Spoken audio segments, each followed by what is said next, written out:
Again, we are on the last part sa ato ang emphasis sa atong wider. And unsa ang last nga letter na to sa wider? Letter? Okay, letter R. And R stands for rejoice or rejoicing. So nahuman na ta sa winning, integrating, discipling, engaging. And karong bulan sa May, we will be focusing on R or rejoicing. So, R stands for rejoice, which emphasizes, kung makita mo na ito, medyo gamay lang, no? Pero it emphasizes on the aspect of worship. Kung tanawon nato ang diagram sa wider, wala man ako nabutang dira, pero ang wider is, nakabutang na siya, W-I-D-E. And ang nakapalibot ani is ang rejoicing. Ang pinaka-outer layer niya is rejoicing, no? Nasa sulod ang winning, integrating, discipling, and engaging, and nakapalibot niya is ang rejoicing. Rejoice surrounds everything, kay tanan ni pagsimba o pagdayig diha sa Ginoo, angay gyud nato na ikalipay. Of course, as Christians, kung naa gani kanaganing isa ka wala gatuo diha sa Ginoo, tapos ma-share na to sa gospel, ma-win sila, ma-integrate, masulod diri sa church, ma-disciple sila, matudluan sa kung unsa ang pulong sa Ginoo, and then ma-engage, maka-start sila sa ministry, maka-serve sila diri sa church. Dili ba nato na angay ikalipay? Di ba? Muna atong desire nga kani atong mga kauban, mga family members nato, mga friends nato will be part of the family of God. And so that is worth rejoicing. Angay gyud na siya ikalipay. Pero to rejoice in worship also means na even if ginabuhat na nato ning upat, pero wala gyud siya resulta padayon, angay gihapon ta magsimba mo dayeg sa Ginoo. No? Even if we are in the process of winning, integrating, discipling, engaging, wala pa day bunga, angay gihapon ta mo simba, mo dayig diha sa Ginoo.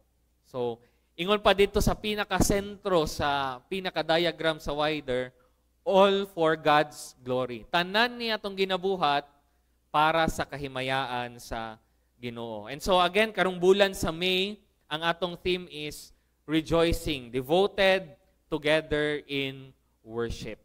And we will be talking about different nga mga aspects sa pagsimba, both as a church or ginatawag na to corporate church worship and even individual personal worship na to. Pwede di ita makasimba sa Ginoo maski nakita-kita lang, no? So daghan og aspeto sa pagsimba sa Ginoo. And paunsa ang pagsimba nga dapat makita sa kinabuhi sa isa ka Kristiyano. Ang foundation sa ato ang mensahe karong kabuntagon is found in John chapter 4, verses 19 to 26. And ako kamong hangyoon sa pagtindog, let's all stand as we will be reading the Word of God. If you have your Bibles with you, please open it in John chapter 4. Pwede po sa inyuhang mga cellphone. John chapter 4, verses 19 to 26. Basahon ako ni, and I want you to go along kanang sabay ako ninyo sa pagtanaw sa inyuhang mga Bible. John chapter 4 verses 19 to 26. Verse 19, nagaingon diha, "Sir," the woman said, "I can see that you are a prophet. Our ancestors worshipped on this mountain, but you Jews claim that the place where we must worship is in Jerusalem." "Woman," Jesus replied, "believe me, a time is coming when you will worship the Father neither on this mountain nor in Jerusalem. You Samaritans worship what you do not know. We worship what we do know, for salvation is from the Jews. Yet a time is coming and has now come when the true worshipers will worship the Father in the Spirit and in truth, for they are the kind of worshipers the Father seeks. God is Spirit, and His worshipers must worship in the Spirit and in truth." The woman said, I know that Messiah, called Christ, is coming. When he comes, he will explain everything to us. Then Jesus declared, I, the one speaking to you, I am He. May the Lord bless us upon the reading of His Word. Pwede na kita magalingkod. This story is actually a continuation sa isa ka familiar nga story, which is, unsa ni siya nga story? The story of Jesus' encounter with the Samaritan woman.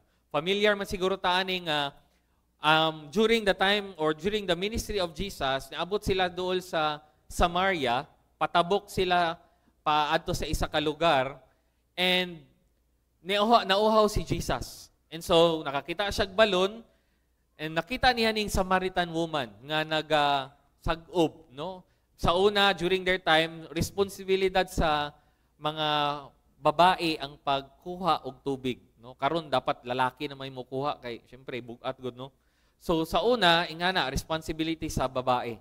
And so when Jesus met the Samaritan woman, nangayo siya tubig, and niingon na nihatag og tubig ang Samaritan woman sa iya. And then Jesus said to her, kani nga tubig maka-quench sa ako ang kanang hatag og satisfaction sa akong physical nga lawas. Pero adunay tubig nga once mo inom ka ani dili na ka mauhaw pa. Sumutong mo nagkuha sa attention sa kaninga Samaritan woman. Many of us do not know nga during sa pag-istorya ni Jesus o kaning Samaritan woman, naadto ang ilang topic from the living water, which is Jesus, into worship. Nalahi ang storya. Okay? Nga, the moment nga niingon si Jesus sa kaninga Samaritan woman, pauli dito sa imuhang bana. And niingon ang kaninga Samaritan woman nga, wala pa man ko'y bana. And then Jesus shared a very interesting fact about her. Nga kanideng bayhana, wala gyud ni siya kanang asawa. Kay nga naman, 5 na iyahang nakauban. Meaning, isa din ni ka adulteress nga babae. Kanang daghan siyang partners. So 5 na ka lalaki ang nahimong parte sa iyang kinabuhi. And so, kung ikaw siguro ang Samaritan woman, na ay tao nga niingon sa imuhang, oy, kabalo ko nga, naanak kay 5 ka na asawa. Murag makuratan po gano'n, murag, uy, yawa ba ni? Wa man ako nigiingon sa iya ha. Pero nakabalo siya. No? Nakabalo si Jesus. And so, ang hunahuna aning babae is propeta ning tawana kay nakabalo man siya sa ako ang background. And so, giingon niya nga, I know that you are a prophet, kabalo ko nga propeta ka. And so, she talked about worship. Naghisgot siya about worship. O kaning Samaritan woman, na siya'y giingon nga, pwede na to i-turn into a question. Himuon na to siyang pangutana. Which is, ang pangutana is, asa man gyud dapat ta mag-worship? Kaya nga naman, unsay giingon na ning Samaritan woman, kami nga mga Samaritan, giingnan mi sa among mga ninuno pa sa una pa nga, didto mi sa mountain, sa bukid magsimba. Pero ingon ang mga Jews, kamo nga mga Hudiyo, ingon mo nga didto sa Jerusalem magsimba. So ang pangutana, asa man gyud magsimba? Dito sa bukid or dire sa Jerusalem? And ang tubag ni Jesus sa iyang pangutana, wala niya gitubag lang og ang question man gud sa baba is where, no? Asa. Pero ang tubag ni Jesus is dili lang where ang iyang gitubag. Iyang gitubag ang how ug ang who sa worship. Paunsa mag-worship o kinsa bagyod ang i-worship. No, the how and the who of worship. And mga igsuon, diri sa atong passage, giingon man diha no or makita na to dira that the Lord is seeking worshipers. Ang Ginoo nagapangita og mga tinuod nga musimba og mudayig kaniya. Those who worship God according to the standard that Jesus has set.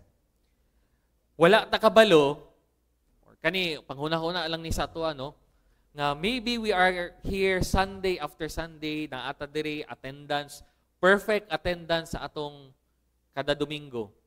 Pero wala day takabalo nga ang atong pagsimba diya sa Ginoo, wala day nakapahimuot sa iyaha.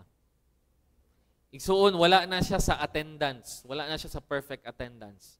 Matang pangutana is, ang atong pag-worship ba sa Ginoo is something iyang ginapangita sa atoa. Are we worshipers that the Lord is or are seeking or is seeking? And diri sa atong passage this morning, adunay duha ka butang gisulti si Jesus sa Samaritan woman. And actually, kaning duha ka idea, isa ra gyud ni ka idea, pero istoryahan nato siya separately para mas masabta nato. Okay? So the Lord is seeking for true worshipers. And ang una niyang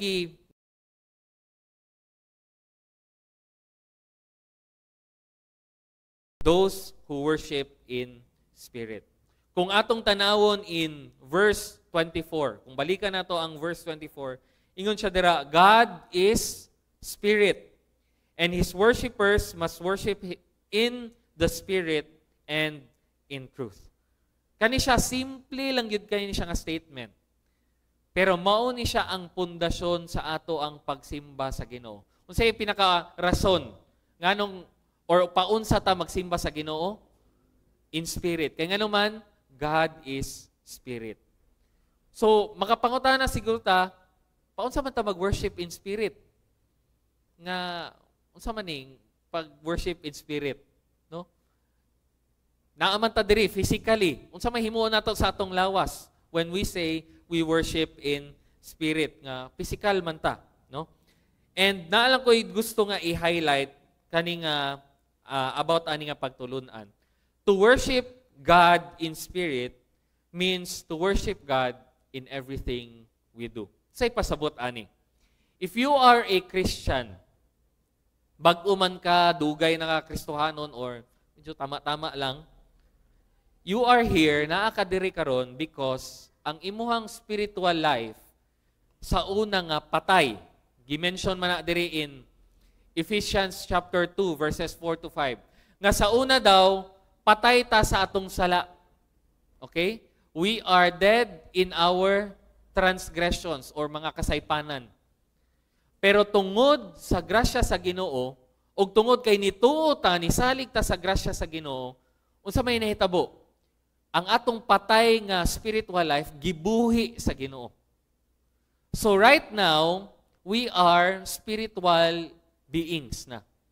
Nga, although naatay physical nga lawas, pero naapod tay spiritual nga kinabuhi. Okay? So what we do, naay spiritual aspect na as Christians. No? Aparte na sa atong pagkinabuhi, ang pagiging spiritual. Okay? Which means, everything that we do, sa may pasabot ani, tanan nga atong ginabuhat, pwede nato himuong spiritual. Meaning, tanan nga atong ginabuhat nga spiritual, pwede siya nga mahimong worship sa Ginoo. Okay? Unsa may pasabot ani para sa ato Mao ning ingon si Jesus diri nga dili magmatter kung asa mo simba dito sa bukid, dito sa Jerusalem, diri sa atong church.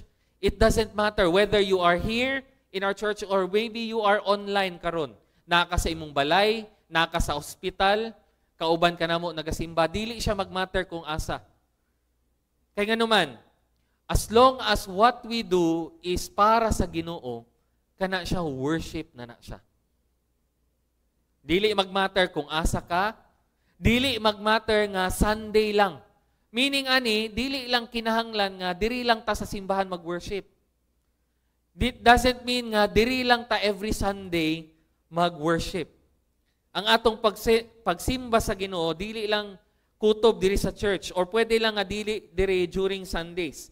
But every minute sa atong kinabuhi, asa man ta maabot, kung ang atong ginabuhat is para sa Ginoo, igsuon kana siya pagsimba na nimo siya sa Ginoo.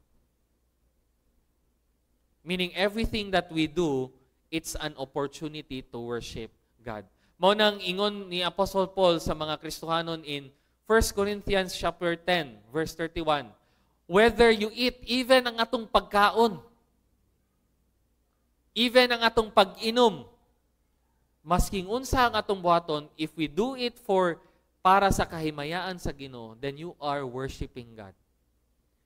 If you are a teacher, ang imong pagtudlo sa imong mga kabataan para sa Ginoo, you are worshiping God. If you are a worker, maski na boring na imong ginabuhat, kana ganing office work lang ka, pero if you are doing that for the Lord, then you are worshiping God. If you are a student, maski na kapoy, katulugon na kay ka, pero nag-study ka para sa Ginoo, then you are worshiping God already. So whatever we do, basta para sa Ginoo, ginabuhat na to para sa Ginoo, masking unsa pa man na siya, basta para sa Ginoo, siyempre dapat mahimaya ang Ginoo. Kana siya worship na nato na. So to worship God in spirit means to worship God in everything we do. And then ikaduha, to worship God in spirit means to worship God from the heart. Pag ingon nato nga gikan sa atong in the spirit, it means gikan sa pinaka-unuran sa atong espiritu. Dili lang siya taphaw ba nga, kanang panggawas lang. But it comes from, kung moingon na ganing spirit, diri sa Bible, it comes from the heart. Gikan siya sa pinaka-kasing-kasing nato. It involves your affections. It involves your emotions. Mao nang pag magkanta ta, tapos matouch atong kasing-kasing, walay problema mo hilak. Kaya nga naman, parte na sa atong pagsimba sa Ginoo. Kanang malipay ta sa during kanta ta or kanang maski unsa nga part sa atong worship, pag maghatag ta na atay kalipay, that's worship. Kaya nga naman, it involves ang atong heart, ang atong emotions. Mao nang sa tubag ni Jesus sa Samaritan woman, mura ba ginaingon niya sa Samaritan woman nga ayaw pag-focus kung asa ka mosimba. Instead, focus on what is in your heart. Kung kana siya, masking asa man kagasimba, pero kung kana gikan sa imong kasing-kasing, then kana pagsimba na, pagdayeg na sa Ginoo. Kana ba gikan sa kinailaluman sa imong kasing-kasing.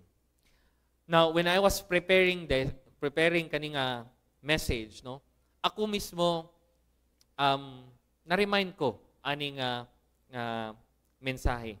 Because ako karon na-assign ko as worship head department, no?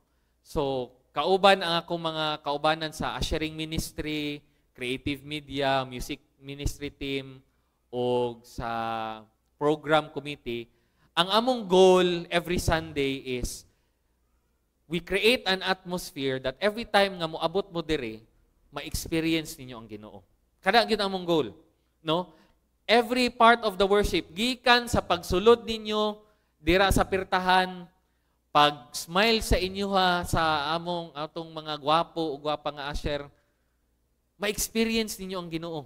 Every time nga mukanta mo, ma-experience ninyo ang Ginoo. Every time nga maminaw mo og wali, ma-experience ninyo ang Ginoo.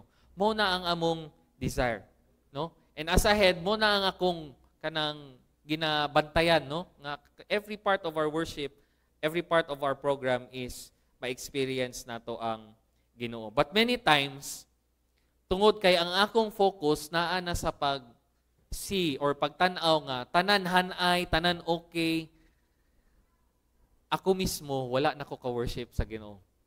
No? Ironic, paminawon nga, na ako diri gatugtog, usahay, gawali pa gani, sabay, usahay na ako dira, gabantay ko sa likod.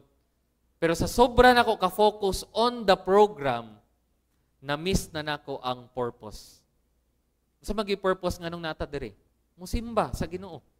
Mudayeg sa Ginoo, maminaw sa iyaha. So pwede din na siya mahitabo nga pwede ta diri naata diri Sunday after Sunday, pero ang atong kasing-kasing wala sa Ginoo. Wala taga-worship sa Ginoo. Pwede nga gabuhat ta sa ministry, pero ginabuhat nato siya nga wala taga-worship sa Ginoo. Kaya nga naman, ang atong focus naa na lang sa mga pagbuhat, naa na lang on the outside. Wala na nato giatiman ang atong kasing-kasing. Adunay sakit nga giingon si Prophet Isaiah na giingon po ni Jesus sa mga nagsunod sa iya. Mga tawag niya ni mga hipokrito. Sa giingon ni Jesus sa ila. Ana siya in Matthew 15:8-9, "These people honor me with their lips, but their hearts are far from me."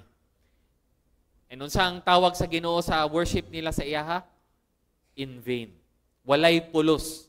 Their teachings are merely human rules. Sige na pasabot ani. Pwede ta nga magkusog ka itong singgit, simba, kanta ta every Sunday.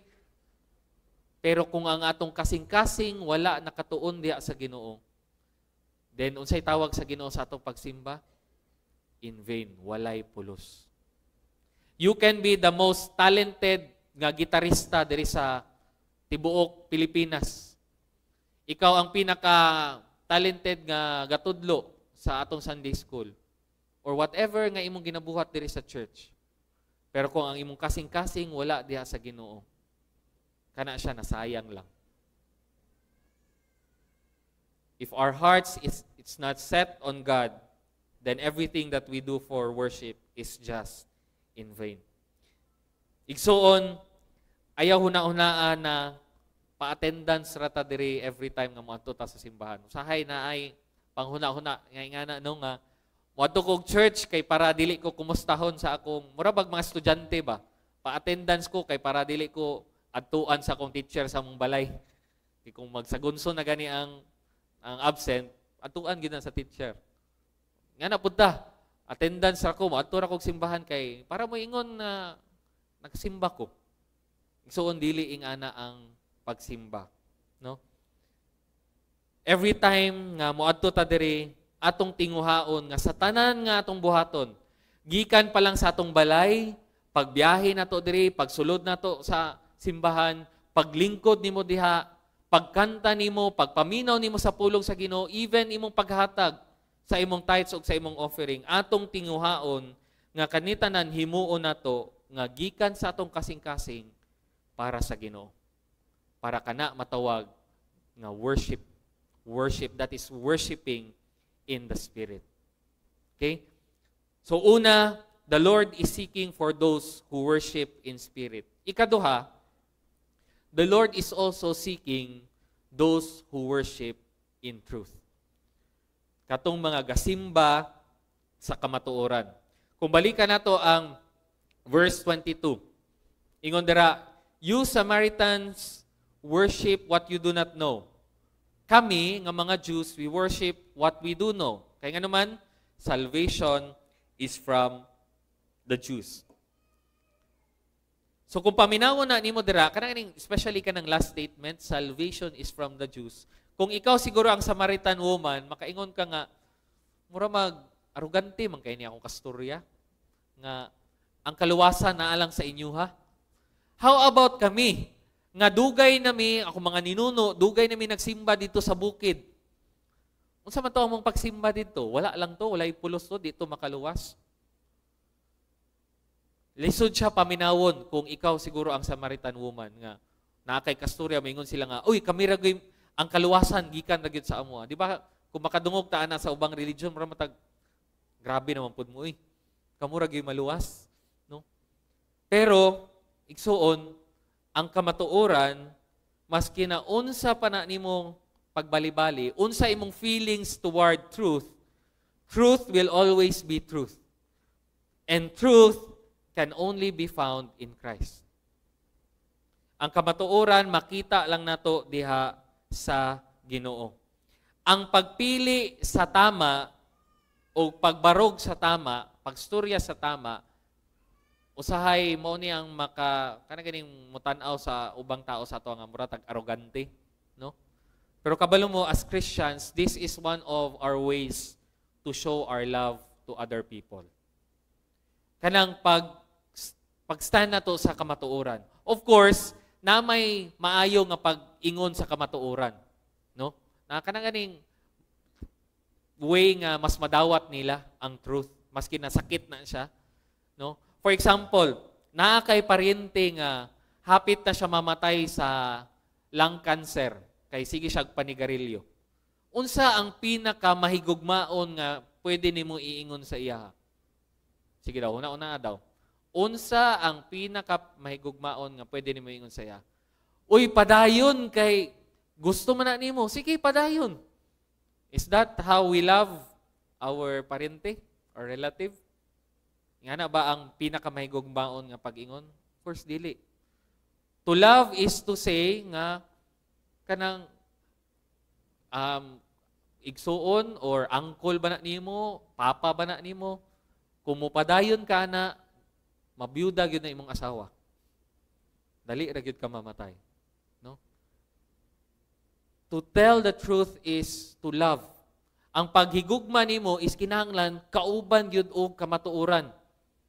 Kay kung magsige lang kag pangatik anang tawhana, wala gyud na nimo gihigugmang tinuod. No?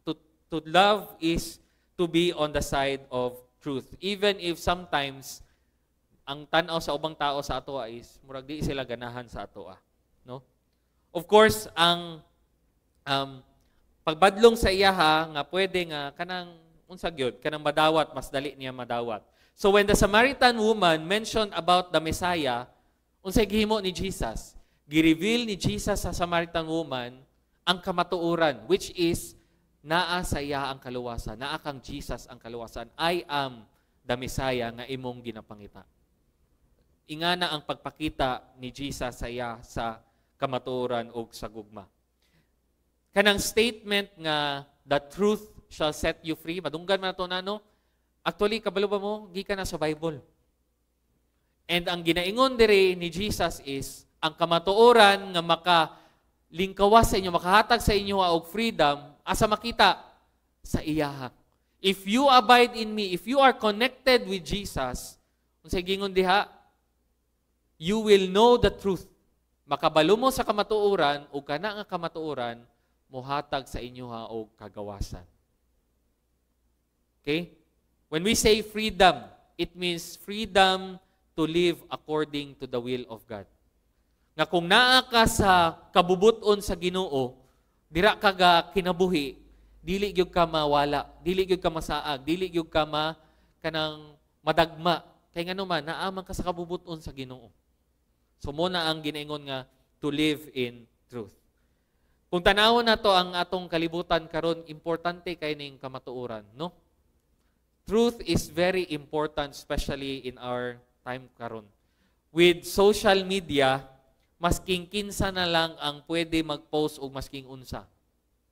No? Ka-notice ba mo nga masking kinsa na lang ang kanang mag-post o masking unsa?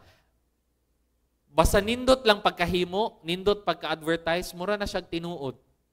Ug daghan na kayo mailad. Na ako'y nakita nga post nga nag-offer sila og trabaho. Basta graduate lang daw ka og K-12, pwede na ka mag-start og trabaho. And naana to siya mga 500 ka shares. Ingana ka nangita magog trabaho gyud ang mga tao. Kato di ay naalang sila magkuha sila og kanang bayad fee, entrance fee ba? Tapos biyaan na ka kanang wala na to. TY na, thank you na to. No? And daghan kay nailad. Kay nga naman daghan magnangitag trabaho. So kung nindot lang pagka-advertise, daghan kayo og kanang murag tinuod pero dili di ito. When it comes to religion, ingana pod kanang pagistorya sa mga kanang tinuohan, no? Karon nibalik na og kauso ning kani-ganing debate. Sa una katong during sa mga olden days, uso man ang debate, magkita sa park, tapos magdebate ang mga lahi-lahi nga religion. Pero karon asa naman ang debate? Naa na sa comment section. Hala, sige, away dito og away diri, no? Makakita pa gani ko, makatawa na lang ko, makakita ko mga kailan ako nga mga alliance, mga pastor, kusog kay mga away na dito.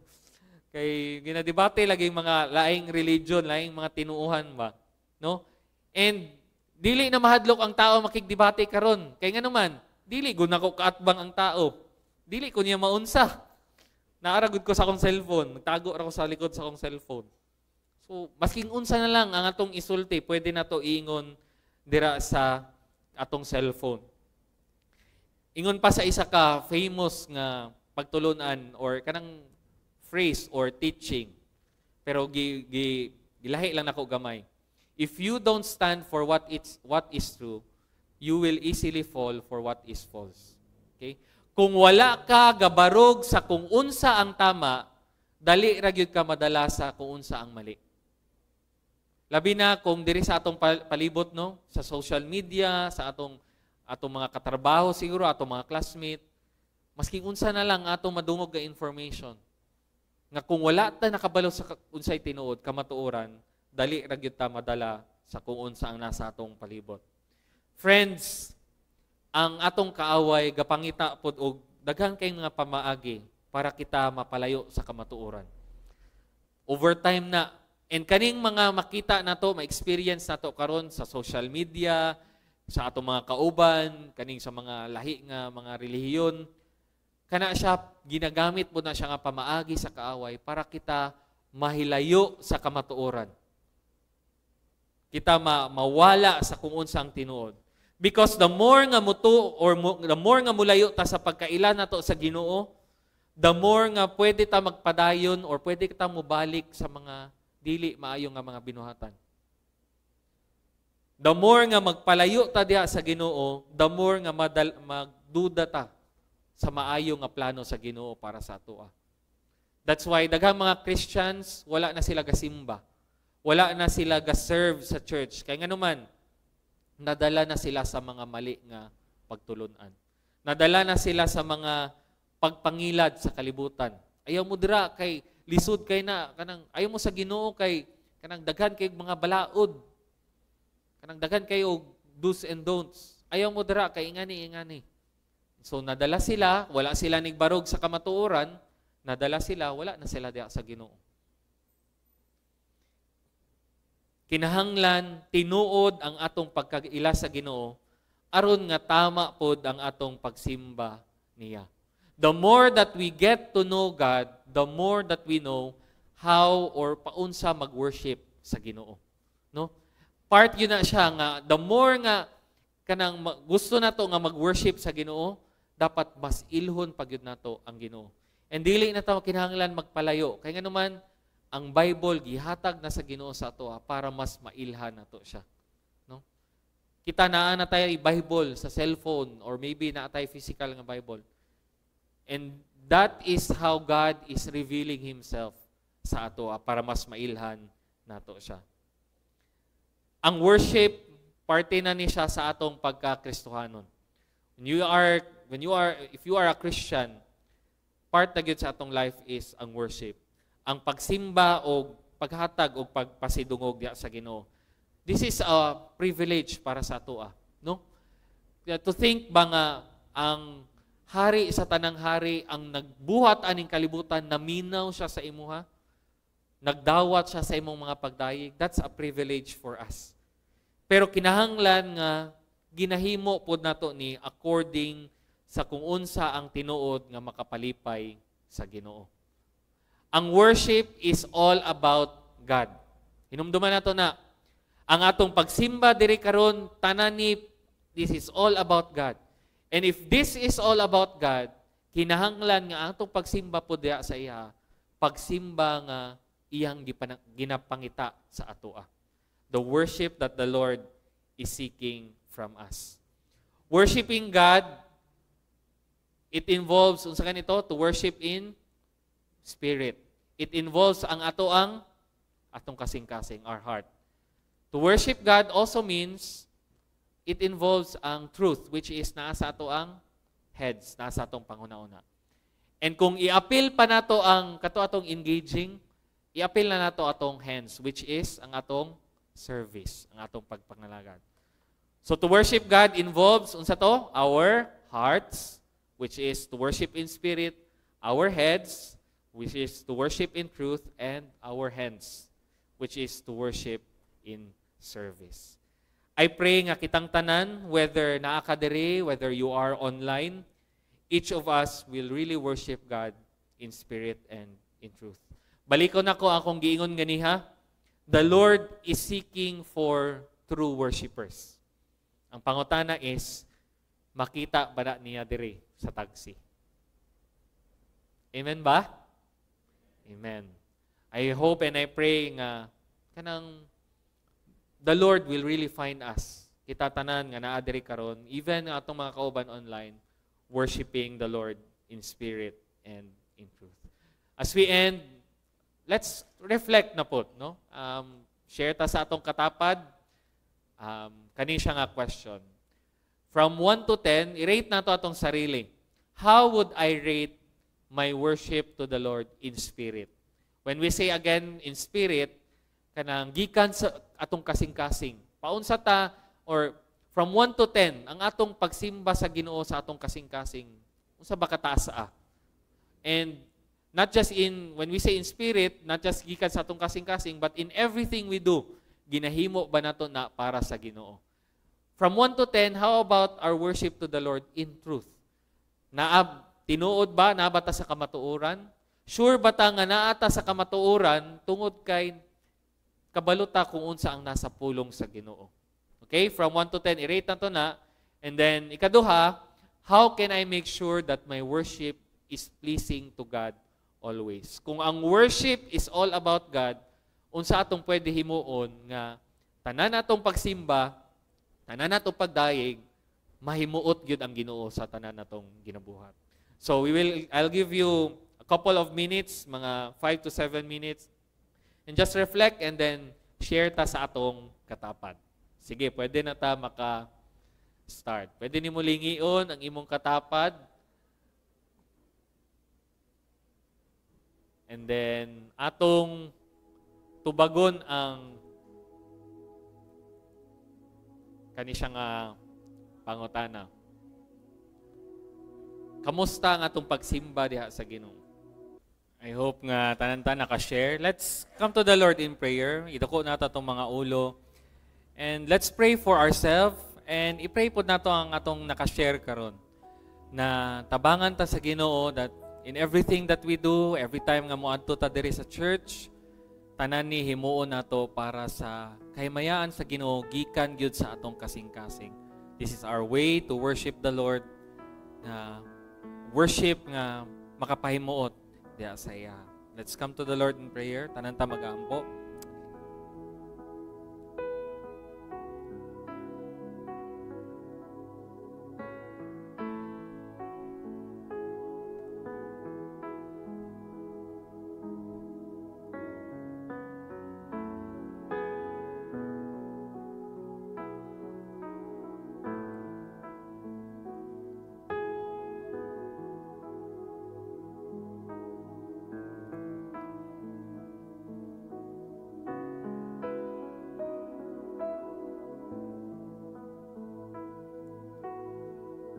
Let us pray. Lord, tinuod yun nga dako nga privilege nga pwede kami makaduol diha sa imo to worship you, O God.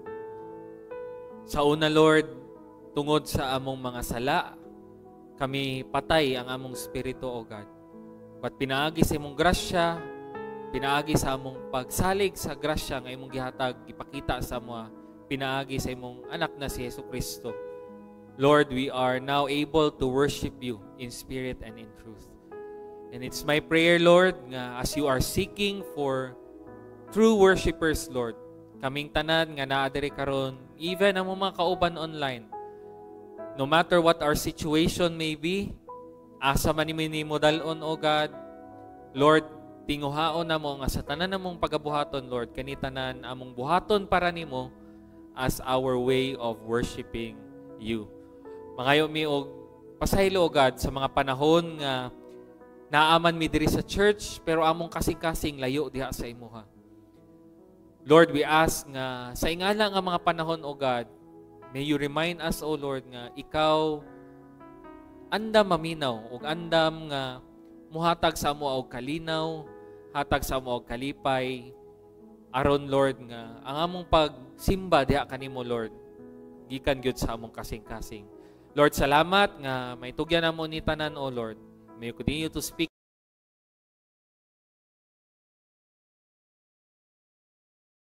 We give glory and honor nga ikaw lang gyud ang deserving. In Christ's name we pray. Amen.